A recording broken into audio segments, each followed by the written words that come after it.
A paz do Senhor, minha querida e amada irmã em Cristo Jesus. Mais um dia estamos aqui para que nós possamos descobrir as histórias maravilhosas das mulheres da Bíblia. Sim, hoje mais uma mulher, nós vamos falar sobre mais uma mulher. Sim, é a mulher de Ló. Aquela mulher que virou uma estátua de sal. Sim, nós vamos falar sobre ela hoje. Eu gostaria que você abrisse a Bíblia, porque nós vamos ler em Gênesis, capítulo 19. E a palavra de Deus nos diz assim, eu vou ler o 19, primeiro o 15. A palavra de Deus nos diz assim: de madrugada, os anjos insistiram com Ló, dizendo: arrume-se depressa, pegue a sua mulher e as suas duas filhas e saia daqui para que você não morra quando a cidade for destruída. Agora vamos para o versículo 17. Então um dos anjos disse a Ló: agora corre e salva a sua vida. Não olhe para trás, nem pare neste lugar. Fuja para a montanha, senão você vai morrer. Aí o último versículo que nós vamos ler, o 23, diz assim: Ló chegou a Zoar depois que o sol já havia saído. De repente, lá do céu, o Senhor Deus fez chover fogo e enxofre sobre Sodoma e Gomorra.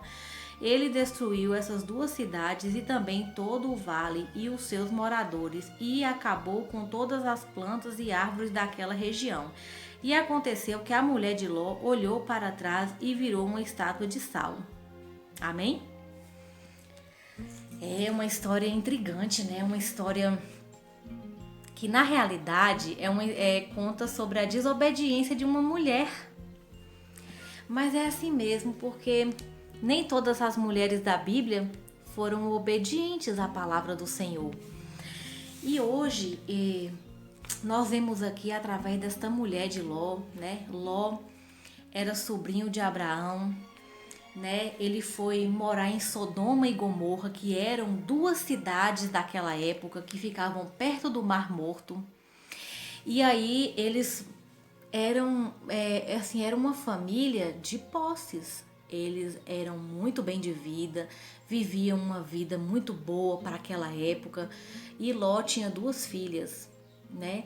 E aí, justamente naquelas duas cidades onde ele estava morando com sua família, o Senhor decretou que iria destruir aquelas duas cidades, porque o pecado naquela cidade estava sobremaneira. Era muito grande, as pessoas elas eram todas muito pecadoras, e pecados de ordem sexual, que depois em outra ministração eu quero trazer essa parte sobre Sodoma e Gomorra, para que nós possamos discutir depois, avaliar, analisar, porque a palavra do Senhor ela é viva e eficaz. Mas hoje eu vou me atentar apenas à história da mulher de Ló. Então, eles tinham que sair daquela cidade rápido. Eles não podiam se demorar, porque a cidade estava decretada para em determinado horário ser destruída com fogo e enxofre. E aí, Ló, ele teve que sair às pressas daquela cidade. E a recomendação do anjo foi: vá imediatamente, corra e não olhe para trás. Exatamente, foi a ordenança que o anjo fez.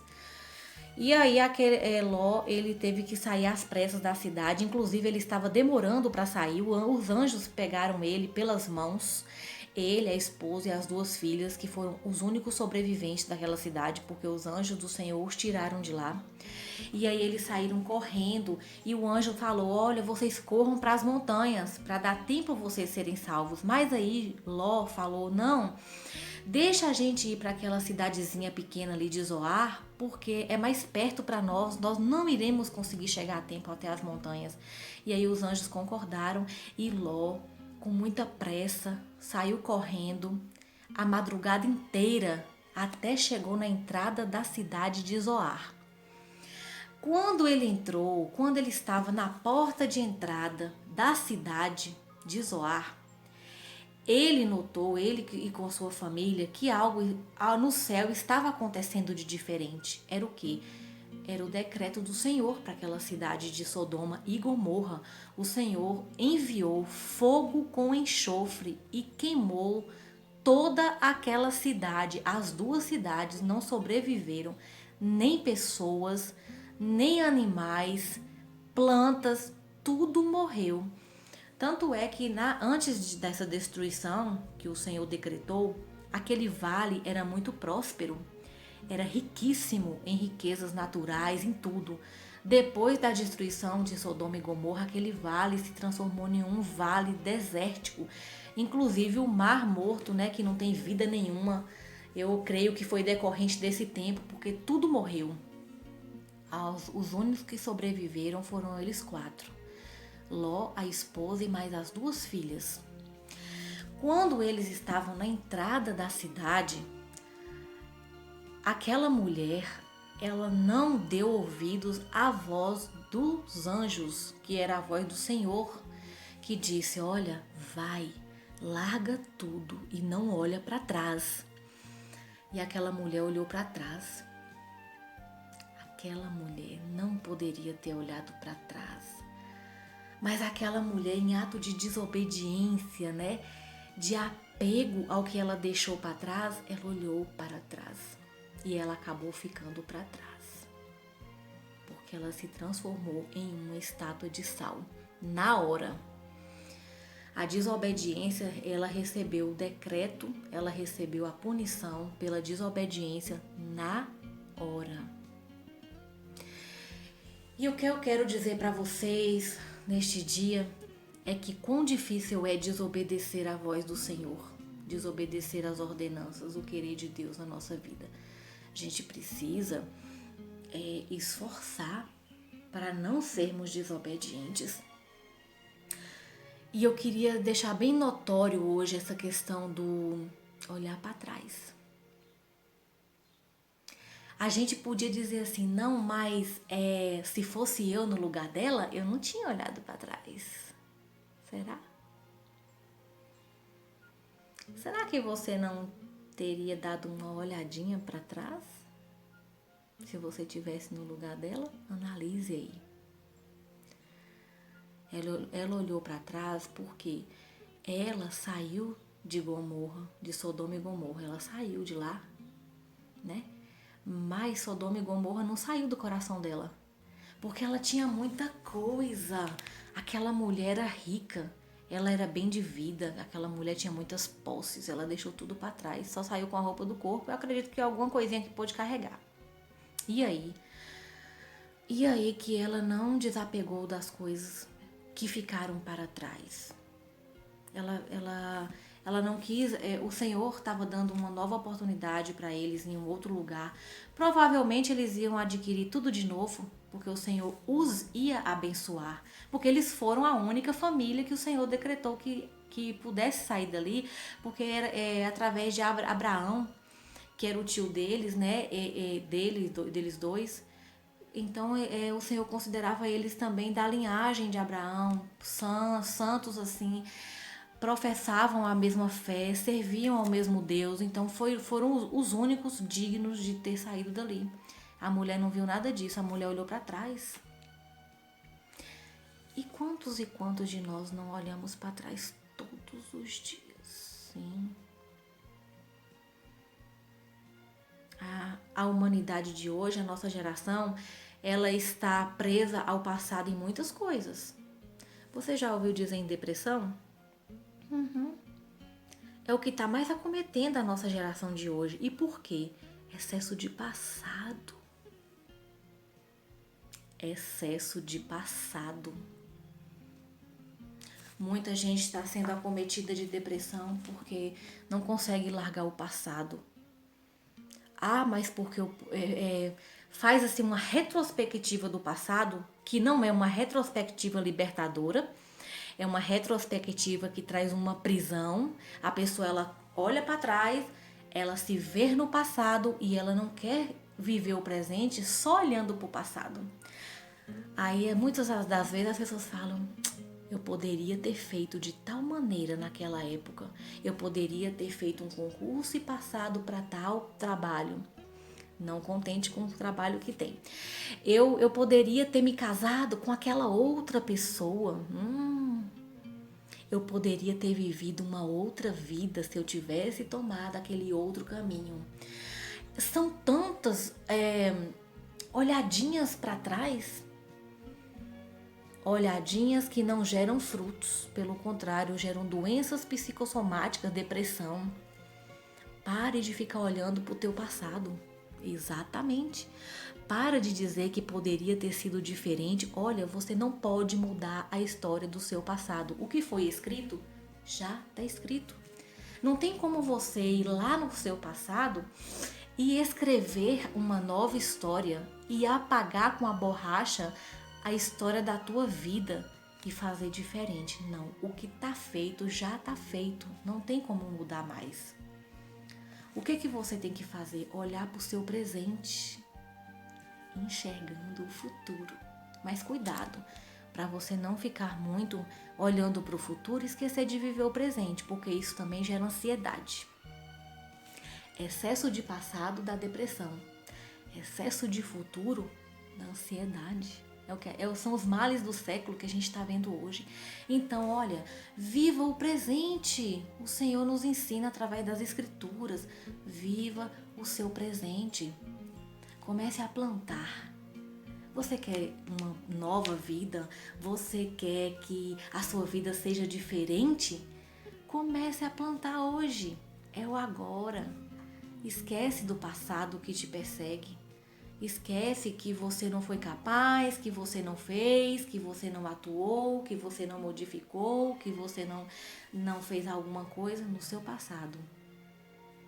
Quando nós lembramos do passado, nós temos que lembrar com alegria.